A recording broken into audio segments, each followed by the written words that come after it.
तुलसी श्री सखी शिवे पाप हारिणी पुण्यते दीपो हर तू मे पापम दीप ज्योतिर्नमोस्तुते। हरे कृष्णा। आप सभी का दिन शुभ और मंगलमय हो। इससे पहले की कथा सुनने के लिए और अपना प्यार अपना आशीर्वाद देने के लिए आप सभी का बहुत बहुत धन्यवाद। आज सुनिए वैशाख मास महात्म्य में 10वां अध्याय। ऋषियों ने कहा, हे सूत जी, पृथ्वी के साथ भगवान वराह जब वृषभाचल पर चले गए तब वहां उन्होंने पृथ्वी से क्या कहा? महामते, वह सब प्रसंग हम सुनना चाहते हैं। श्री सूत जी बोले, मुनियों, आप सब लोग पूर्व काल की पुण्यमयी कथा सुनिए। पहले वैवस्वत मनवंतर के परम पवित्र सतयुग में वराह रूपधारी पृथ्वीपति देवेश्वर भगवान विष्णु नारायणगिरी पर निवास करते थे। उस समय पृथ्वी देवी अपनी सखियों के साथ उनकी सेवा में उपस्थित हुई और उनके चरणों में प्रणाम करके उन्होंने भगवान के सामने ये प्रश्न किया कि हे देवेश, आप किस मंत्र से आराधना करने पर प्रसन्न होंगे? जो मंत्र आपको सदा ही प्रिय है और नियम पूर्वक रहने वाले मनुष्यों को आपके परम धाम की प्राप्ति करा देता है, कृपया उसका उपदेश मुझे दीजिए। भूदेवी के इस प्रकार प्रश्न करने पर भगवान वराह ने प्रेम से मुस्कुराते हुए कहा, देवी सुनो, यह परम गोपनीय मंत्र है। इसे कभी भी अनाधिकारी के सामने नहीं बताना चाहिए। जो सेवा करने वाला भक्त तथा मन और इंद्रियों को वश में रखने वाला है, केवल उसी को इस मंत्र का उपदेश करना चाहिए। ये मंत्र इस प्रकार है, ओम नमः श्री वराहाय धरण युद्धारणाय स्वाहा। मुमुक्षु पुरुषों को इस मंत्र का सदैव ही जप करना चाहिए। भूदेवी, यह मंत्र सभी सिद्धियों को देने वाला है। इस मंत्र के संकर्षण ऋषि हैं और मैं ही देवता कहा गया हूँ। इसका छंद पंक्ति है, श्री बीज है। सद्गुरु से इस मंत्र की दीक्षा लेकर इसका 4 लाख जप करना चाहिए और घी तथा शहद मिलाए हुए खीर से हवन करना चाहिए। अब मैं अपने स्वरूप का ध्यान बतला रहा हूँ, जो अंतःकरण को शुद्ध करने वाला है। हे समुद्र वसने, मेरे अंगों की कांति शुद्ध स्फटिक गिरी के समान श्वेत है। खिले हुए लाल कमल दलों के समान सुंदर नेत्र हैं। वराह के समान मुख है। स्वरूप सौम्य है। 4 भुजाएं हैं। मस्तक पर किरीट शोभा पाता है। वक्ष स्थल में श्री वत्स का चिन्ह है। हाथों में चक्र, शंख, अभयदायिनी मुद्रा और कमल सुशोभित हैं। मेरी बाईं जांघ पर तुम बैठी हो। मैंने लाल पीले वस्त्र पहनकर लाल रंग के ही आभूषणों से अपने आप को विभूषित किया हुआ है। श्री कच्छप के पृष्ठ के मध्य भाग में शेषनाग की मूर्ति है। उसके ऊपर सहस्त्रदल कमल का आसन है और उस पर मैं विराजमान हूँ। इस प्रकार ध्यान करके जो भी मनुष्य सदा अष्टोत्तर शत मंत्र का जप करता है, वह संपूर्ण कामनाओं को पाता है और अंत में निश्चय ही मोक्ष प्राप्त कर लेता है। ये सुनकर पृथ्वी देवी ने फिर से प्रश्न किया, हे देव, पूर्व काल में किसने इस मंत्र का अनुष्ठान किया है और उसे किस फल की प्राप्ति हुई है? तब भगवान वराह कहने लगे, देवी, पहले कृतयुग में धर्म नामक महात्मा मनु ने ब्रह्मा जी से इस मंत्र को प्राप्त किया और इसी पर्वत पर उसका जप करके मेरा प्रत्यक्ष दर्शन पाया। फिर मुझसे अभीष्ट वरदान प्राप्त करके वे मेरे पद को ही प्राप्त हो गए। पूर्व काल में इंद्र दुर्वासा के शाप से स्वर्ग भ्रष्ट हो गए थे। उस समय इसी मंत्र से यही मेरी आराधना करके उन्होंने पुनः स्वर्ग राज्य प्राप्त कर लिया। भूदेवी, अन्य मुनियों ने भी इस मंत्र का जप करके परम गति प्राप्त की है। सर्पों के स्वामी अनंत ने कश्यप जी से इस मंत्र को पाकर श्वेत द्वीप में इसका जप किया और उसी से अद्भुत शक्ति पाकर वे पृथ्वी को धारण करने में समर्थ हुए हैं। इसलिए पृथ्वी की अभिलाषा रखने वाले मनुष्यों को इस लोक में सदा ही इस मंत्र का जप करना चाहिए। भगवान वराह कहते हैं, महादेवी पृथ्वी, मैं तुम्हें एक पवित्र इतिहास सुनाता हूँ, सुनो।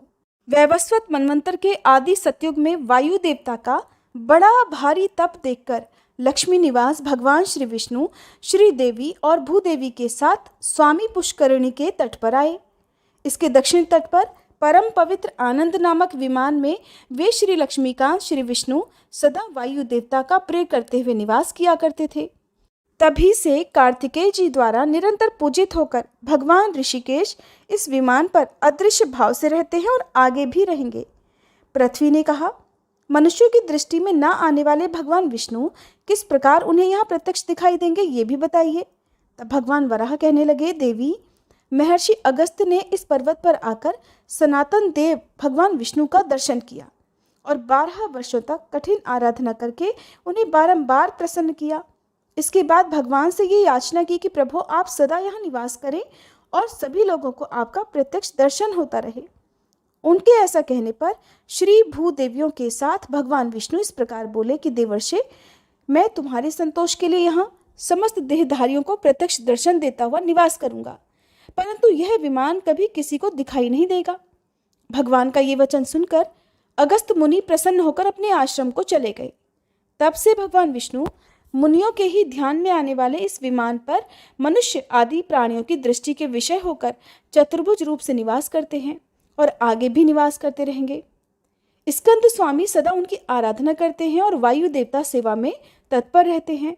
एक समय की बात है, मित्रवर्मा की मनोरमा धर्मपत्नी के गर्भ से आकाश नामक पुत्र हुआ, जो अपने कुल का आभूषण था। शक वंश में उत्पन्न धरणी नाम वाली कन्या राजकुमार आकाश की धर्मपत्नी हुई। राजा मित्रवर्मा ने अपने उस पुत्र को राज्य का सारा भार सौंपकर खुद वेंकटाचल के पास पवित्र तपोवन को प्रस्थान किया। राजकुमार आकाश महान चक्रवर्ती राजा हुए। वे एक पत्नीव्रती थे। केवल अपनी धर्मपत्नी धरणी के प्रति ही उनका मन अनुरक्त था। एक दिन उन्होंने यज्ञ करने के लिए आरणी नदी के किनारे भूमि का शोधन कराया। जब सोने के हल से पृथ्वी जोती जाने लगी, तब बीज की मुट्ठी बिखेरते समय राजा ने देखा कि पृथ्वी से एक कन्या प्रकट हुई है, जो कमल की शैया पर सोई हुई है। वह बड़ी सुंदरी और समस्त शुभ लक्षणों से संपन्न थी। सोने की पुतली सी शोभा पा रही थी। उसे देखकर राजा के नेत्र आश्चर्य से खिल उठे। उन्होंने उसे तुरंत गोद में उठा लिया और ये मेरी ही पुत्री है ऐसा कहकर मंत्रियों के साथ बड़े प्रसन्न हुए।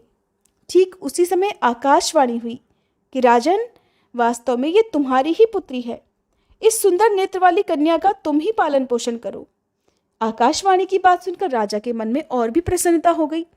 फिर उन्होंने अपने नगर में बड़ी धूमधाम से प्रवेश किया और महारानी धरणी देवी को बुलाकर कहा, प्रिय, यह भगवान की दी हुई अपनी कन्या है, जरा इसे देखो तो। ये पृथ्वी से प्रकट हुई है। हम दोनों ही संतानहीन हैं। हमारे लिए अब यही हमारी पुत्री होगी। ऐसा कहकर आकाश राज ने रानी के हाथों में प्रेम पूर्वक वह कन्या दे दी। उस कन्या के घर में प्रवेश करने पर धरणी देवी ने भी गर्भ धारण कर लिया और समय आने पर उन्होंने उत्तम मुहूर्त में पुत्र को जन्म दिया। उस समय 5 ग्रह उच्च स्थानों में स्थित थे और सूर्यदेव मेष राशि में विराजमान थे। उस पुत्र के जन्म काल में देवताओं की दुंदुभियां बज उठी थी और राजा के घर में पुष्पों की वर्षा हुई। उस समय सुखदायिनी हवा चल रही थी। जिन लोगों ने महाराज को पुत्र जन्म का समाचार सुनाया, उन्हें अत्यंत प्रसन्न होकर उन्होंने जो कुछ भी उस समय उनके पास था सब कुछ दे डाला। केवल छत्र और चामर रख लिया। 1 करोड़ कपिला गौवें और 1 करोड़ 100 बैल दान किए। 12वें दिन का पुण्य मुहूर्त आने पर उन्होंने जात कर्म आदि क्रियाएं संपन्न की और खुद ही पुत्र का नाम वसुदान रख दिया। पृथ्वी देवी आकाश राज का पुत्र वसुदान बड़ा ही सुंदर था। वह बालक प्रतिदिन शुक्ल पक्ष के चंद्रमा की तरह बढ़ने लगा। वेदों के पारंगत विद्वान गुरुजनों ने उस विनयशील कुमार का उपनयन संस्कार किया। पिता से ही उसने मंत्रपूर्वक अस्त्र शस्त्रों की शिक्षा पाई।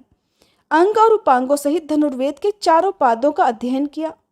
पृथ्वी देवी ने फिर पूछा, भगवान, आपने आकाश राज के पुत्र का नाम बताया, अब ये बताने की कृपा भी करें कि उनकी अयोनिजा कन्या का नाम उस समय क्या रखा गया था। तब भगवान वराह मुस्कुराकर कहने लगे, देवी, बुद्धिमान आकाश राज ने उस कन्या का नाम पद्मिनी अर्थात पद्मावती, पद्मालया आदि रखा था। धीरे धीरे वह कन्या युवावस्था को प्राप्त हुई। एक दिन पद्मिनी शुक और कोयलों के कलरव से व्याप्त उपवन में अपनी सखियों के साथ घूम रही थी। उसी समय मुनिश्रेष्ठ नारद जी अचानक घूमते घूमते वहीं आ पहुंचे। उन्होंने वन की मूर्तिमती लक्ष्मी की तरह उस कन्या को देखकर बड़ी हैरानी से पूछा, भीरू, तुम कौन हो? किसकी कन्या हो? मुझे अपना हाथ तो दिखाओ। यह सुनकर पद्मिनी ने नारद जी से कहा, हे ब्राह्मण, मैं आकाशराज की पुत्री हूँ, मेरे लक्षण बताइए। नारद जी बोले, सुंदरी सुनो, तुम्हारा मस्तक गोलाकार और सम है। इसके ऊपर चिकने और लंबे बाल शोभा पा रहे हैं। तुम्हारा मुख मंद मुस्कान से सुशोभित है और तुम्हारे अधर बिंबा फल के समान लाल हैं। इस प्रकार तुम्हारा ये मुख भगवान विष्णु के ही योग्य है, ऐसा मेरी बुद्धि का निश्चय है। तुम क्षीर सागर से प्रकट हुई साक्षात लक्ष्मी जी के समान दिखाई देती हो। भगवान वराह कहते हैं, ऐसा कहकर नारद जी पद्मिनी और उसकी सखियों द्वारा सम्मानित होकर वहीं से अंतर्ध्यान हो गए। इसके बाद सखियों ने पद्मिनी से कहा कि सखी चलो वन में फूल लाने के लिए चलते हैं। ऐसा कहकर आकाशराज की कन्या के साथ वे सखियां वन में गईं और फूलों को तोड़ती हुई इधर उधर घूमने लगी। फिर वे सब सखियां एक वनस्पति के नीचे जा बैठी। उसी समय उन्होंने चंद्रमा के समान श्वेत वर्ण वाले एक ऊंचे घोड़े को देखा। उसके ऊपर श्याम वर्ण का पुरुष सवार था, जिसकी आकृति और कांति कामदेव को भी लज्जित कर रही थी। उसके विशाल नेत्र पद्म पत्राकार कानों के पास पहुंचे हुए थे। उन्होंने एक हाथ में दिव्य शांग धनुष और दूसरे में सोने का बाण धारण कर रखा था। उसका कटी प्रदेश पीले रंग के रेशमी वस्त्रों से ढका हुआ था। शरीर का मध्य भाग बहुत ही सुंदर था। वह रत्न निर्मित कंगन, बाजूबंद और करधनी से सुशोभित था। उसकी छाती चौड़ी थी, जिससे उस पुरुष की दक्षिणावर्त नाभि और भी अधिक शोभा पा रही थी। उसका बायां कंधा स्वर्णमय यज्ञोपवीत से चमक रहा था। इस प्रकार उस तरुण का सुंदर रूप मन को मोह लेने वाला था। उसे देखकर वे सब सखियां चकित हो गईं। वह घुड़सवार एक भेड़िए को ढूंढता हुआ वहां फूल तोड़ने वाली स्त्रियों के सामने आया और उनसे पूछने लगा कि इधर कोई भेड़िया आया है क्या? स्त्रियों ने तुरंत उत्तर दिया कि तुम धनुष धारण करके हमारे वन में क्यों आए हो? यहाँ के सभी मृग तो अवध्य हैं, अर्थात कोई भी यहाँ के हिरणों को नहीं मार सकता। आकाश राज के द्वारा सुरक्षित इस वन से शीघ्र ही बाहर निकल जाओ। उनकी यह बात सुनते ही वह घुड़सवार घोड़े से उतर पड़ा। उसने पूछा कि तुम सब लोग कौन हो? ये कमल के समान सुंदर रंग वाली सुंदरी कन्या कौन है? उसका यह प्रश्न सुनकर एक सखी ने उत्तर दिया, शूरवीर, ये हमारी स्वामिनी है। इनका नाम पद्मिनी है और ये आकाशराज की पुत्री हैं और ये पृथ्वी से उत्पन्न हुई हैं। सुंदर शरीर वाले हे पुरुष, तुम भी अपना परिचय दो। तुम्हारा नाम क्या है और निवास स्थान कहाँ है और तुम यहाँ किस लिए आए हो? सखियों के इस प्रकार पूछने पर उस पुरुष ने मंद मुस्कान वाले मुख से इस प्रकार कहा कि मेरे नाम अनंत हैं। तपस्वी लोग रंग, रूप और नाम दोनों ही दृष्टियों से मुझे कृष्ण कहते हैं। मैं वो हूँ जिसके धनुष की बराबरी करने वाला कोई भी धनुष देवताओं के पास भी नहीं है।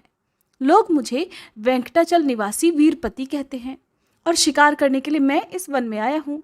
इस वन की शोभा देखते हुए मेरी दृष्टि सुंदरी पर भी पड़ गई। क्या ये मुझे मिल सकती है? श्री कृष्ण की बात सुनकर सभी सखियां क्रोधित हो गईं। तब कृष्ण घोड़े पर चढ़कर शीघ्र ही वेंकटाचल पर चले गए। वहां अपने दिव्य निवास स्थान पर पहुंचकर वे घोड़े से उतर गए। कृष्ण के रूप में साक्षात श्रीहरि थे। घोड़े से उतरकर उन्होंने रत्नमय मंडप में प्रवेश किया और मुक्तामय मंदिरों में जाकर फिर नूतन रत्नमय सिंहासन पर वे विराजमान हुए और उसी विशाल नेत्रों वाली तथा मंद मुस्कान से सुशोभित मुख वाली पद्मावती का ध्यान करने लगे। इसके बाद मध्याह्न काल में भगवान के भोग लगाने योग्य दिव्य, उत्तम और सुगंधित अन्न तैयार करके वकुल मालिका नाम की सखी भगवान को देखने के लिए बड़ी शीघ्रता पूर्वक गई और उनके चरणों में भक्ति भाव से प्रणाम करके उनके पास ही बैठ गई। उसने देखा श्री हरि नेत्र बंद करे किसी को याद कर रहे हैं।